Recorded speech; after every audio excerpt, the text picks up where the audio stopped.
శ్రీమాత్రే నమ. జయ గురు దత్తాత్రేయ నమ.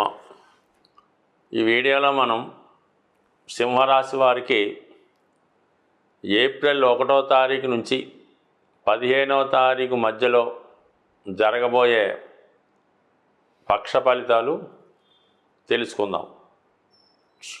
మరి ఈ రాశి వారికి ఈ పక్షం చాలా ఛాలెంజ్గా మారడం జరిగింది.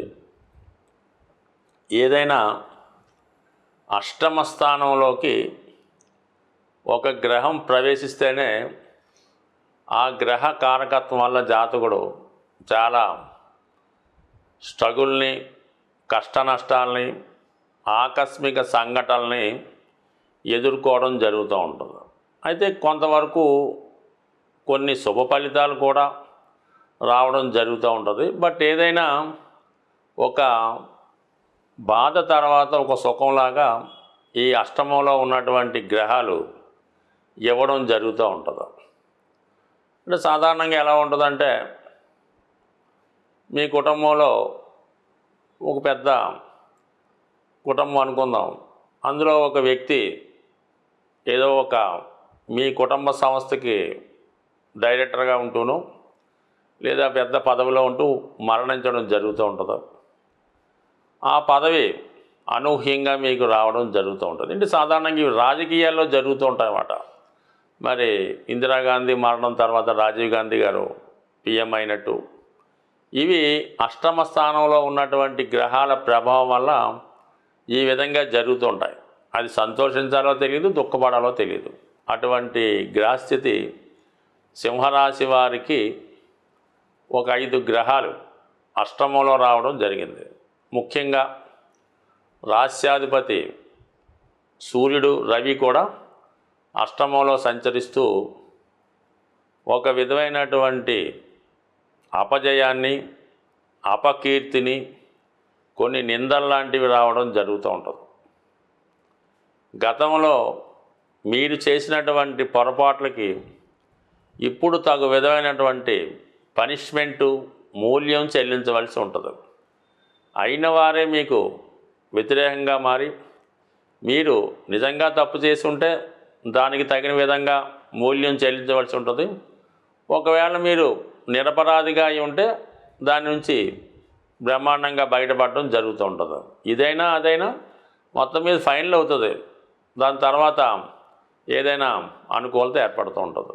ఇంకా ముఖ్యంగా శని భగవానుడు అష్టమ స్థాన సంచారం రవితో కలిసి ఉండడం వల్ల ముఖ్యంగా విభేదాలు, ఏదో చిన్న సమస్యకి తండ్రితో కానీ, తల్లితో కానీ, రక్త సంబంధీకులతో కానీ, ఈవెన్ భార్యతో కానీ విభేదాలు రావడం, చిన్న సమస్యని పెద్దది చేసుకోవడం, ఈ విధంగా కూడా జరిగే సూచనలు ఉన్నాయి.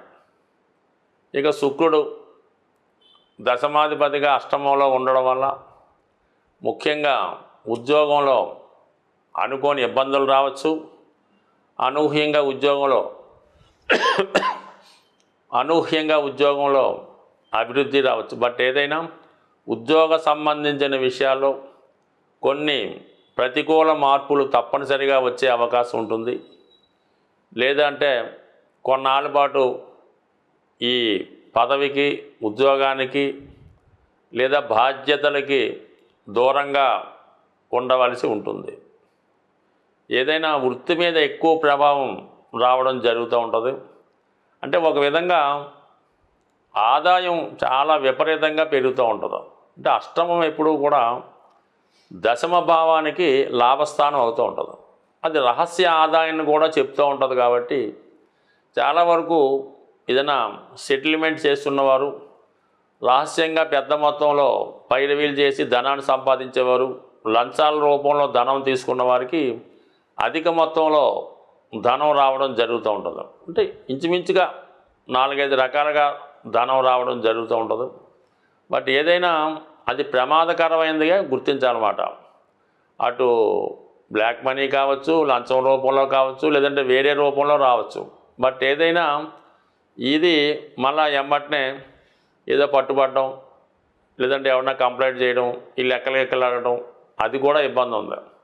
బట్ ఏదేమైనా సింహరాశి వారు అంత టేక్ ఇట్ ఈజీగా ప్రతి విషయాన్ని తీసుకోకుండా అటు ఉద్యోగ విషయాలు, ఆర్థిక విషయాలు, రాజకీయ విషయాలు, ఆఖరికి విద్యా విషయాల్లో కూడా చాలా జాగ్రత్తగా వ్యవహరించవలసి ఉంటుంది.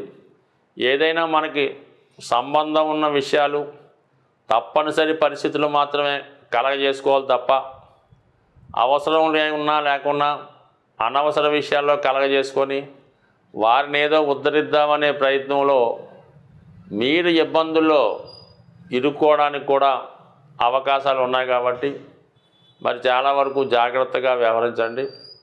బట్ దీనికి ఏకైక మార్గం ఏంటంటే సూర్యభగవాను యొక్క ఆరాధన. నిరంతరం మీరు సూర్యభగవాన్ని ఆరాధించుకొని మీ తండ్రి గారో లేదా మీ పెద్దవారో చెప్పినట్టు ఆ విధంగా నడుచుకుంటే మంచిది. ఇక ముఖ్యంగా ఇంకొక ఇబ్బంది ఏంటంటే 12వ స్థానంలోకి కుజగ్రహ ప్రవేశం ఈ పక్షంలోనే రావడం జరిగింది. మరి దాని కారణం వల్ల ఏంటంటే వ్యాపార అభివృద్ధికి, స్థిరాస్తులు కొనడానికి, అలాగే అప్పులు తీర్చడానికి, బాధ్యతల కొరకు ధన వ్యయం జరిగే అవకాశం ఉంది. ఇదే సమయంలో స్థిరాస్తి కొనే ప్రయత్నం కూడా జరగవచ్చు, లేదంటే ఒక చోట అమ్మి ఒక చోట కొనవచ్చు. మొత్తం మీద ఈ గ్రహాలు మీకు ఎక్కువ ప్రతికూల స్థితిలో ఉండడం వల్ల ఇంచుమించుగా ఈ పక్షం అంతా కూడా ఇదే గ్రహస్థితి కంటిన్యూ అవుతుంది. కాబట్టి ఏదైనా విషయాల్లో జాగ్రత్తగా వ్యవహరించండి. ఇంపార్టెంట్ అయితేనే తప్ప ఏ విషయంలో కూడా దాన్ని ఇన్వాల్వ్ అవ్వకుండా ఉంటే మంచిది.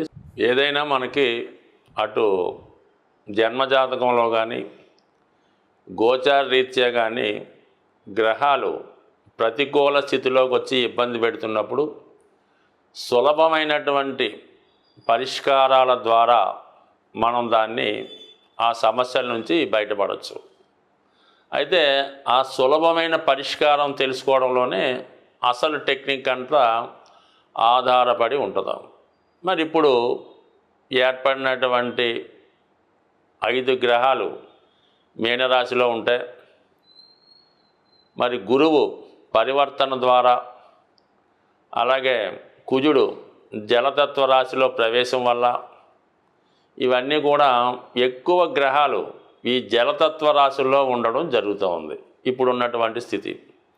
అంటే ఏదైనా ఒక రాశిలో శత్రుగ్రహాలు కలిసినప్పుడు ఆ రాశి కారకత్వాల్ని, ఆ గ్రహ కారకత్వాల్ని నాశనం చేస్తుంటాయి. మిత్రులు కలిస్తే నో ప్రాబ్లం, శత్రువులు కలిస్తేనే ప్రాబ్లం వస్తుంది. ఇక్కడ శత్రుగ్రహాలు ఒకే రాశిలో కలయడం వల్ల, మరి జలతత్వ రాశిలో కలడం వల్ల మనం ఏవైతే శత్రుగ్రహాలు ఇబ్బంది పెట్టే గ్రహాలు ఉంటాయో వాటికి అభిషేకం చేయడం ద్వారా ఆ గ్రహాలు మనకి శాంతినిచ్చి మంచి మార్గాన్ని ఇస్తాయి.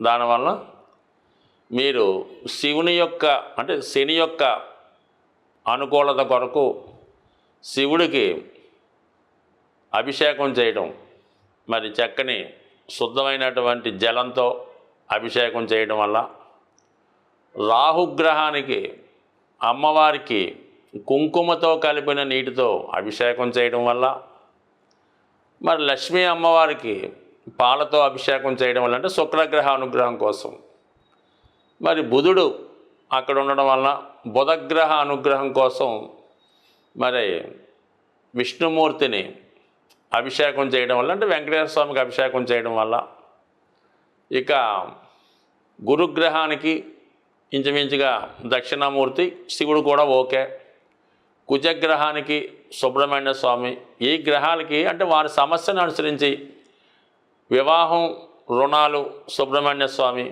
ఉద్యోగం, ఆర్థిక బాధలు ఇవన్నీ శని భగవానుడి కంటే శనిగ్రహం వల్ల కాబట్టి శివుడికి, మరి వ్యసనాలు, అపకీర్తి, దుష్ట ఆలోచనలు, బ్యాడ్ క్యారెక్టరు ఇవి పోవాలంటే రాహుగ్రహం అమ్మవారికి కుంకుమ కలిపిన నీటితో అభిషేకం చేయడం. సో ఈ విధంగా అభిషేకం చేస్తూ మంచిది. అయితే ఏదన్నా ఇప్పుడు రేపు వస్తున్నటువంటి, అంటే ఆల్రెడీ మనకు ముందుగా ఉన్నాం కాబట్టి మరి ఉగాది నాడు అంటే ఉగాది ముందు రోజు వచ్చే అమావాస్య రోజు ఏదైనా ఒక